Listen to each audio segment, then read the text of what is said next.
অতি সংকীর্ণ গলি, সারি সারি বহু পুরনো বহুতল, বিল্ডিং এর গায়ে বটগাছের ঝুড়ির মতো আষ্টে পৃষ্ঠে জড়িয়ে রয়েছে বিদ্যুতের তার।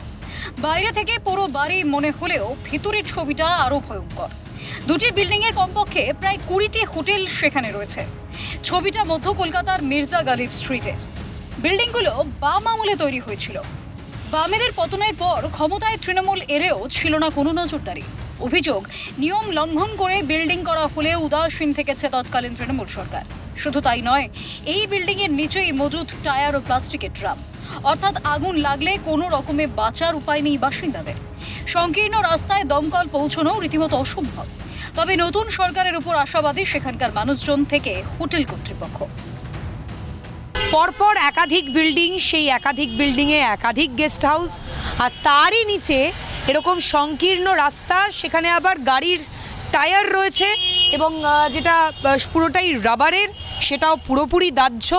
এদিকে প্লাস্টিকের সরঞ্জাম রয়েছে এবং ঢালাও সেখানে প্লাস্টিকের সরঞ্জাম, মানে বোঝা যাচ্ছে এখানে কমার্শিয়াল গোডাউন বা প্লেস কিছু রয়েছে। প্লাস্টিক, টায়ার একদিকে, অন্যদিকে হোটেল, তার পাশে এরকম তারের জঞ্জাল, সংকীর্ণ রাস্তা। আগুন লাগলে কি হবে কেউ জানে না। সবাইকে খবর করেছি, কর্পোরেশনকে, পুলিশকে, মনিস্ট্রিকে। কবে করেছিলেন? 3-4 বছর ধরে করছি। আচ্ছা, তারপরে কি বলেছিলেন? আসে মাঝে মাঝে দেখে চলে যায়।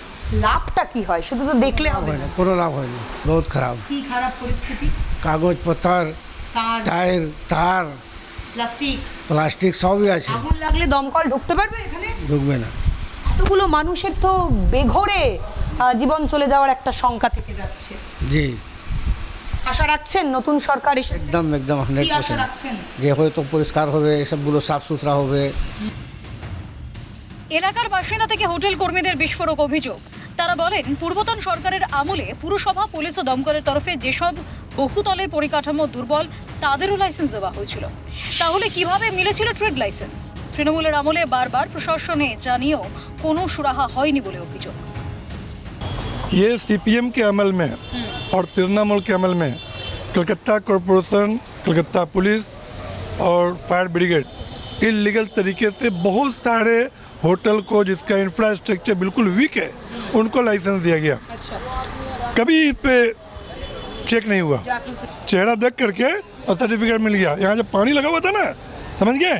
अभी थोड़ा दिन, हम 2 साल बैक जा रहे हैं आपको, यहाँ का काउंसलर अभी जेल गया, जो ये ward number 63, Susmita Bhattacharya, ladies from TMC, MLA Mamata Banerjee from TMC chief, और माला राय टीएमसी, तीनों लेडीज, तीनों अपर कास्ट और तीनों टीएमसी। लेकिन ये मुस्लिम एरिया है, इतना पानी लगता था। मैंने जब कंप्लेन दिया था, उस पर नहीं, थोड़ा सा होता है, जब बोलने से ना बच्चा, तो माँ दूध पिला देती है थोड़ा सा, और उसके बाद बेटा सो जा, बहुत दूध पी लिया था मेरा।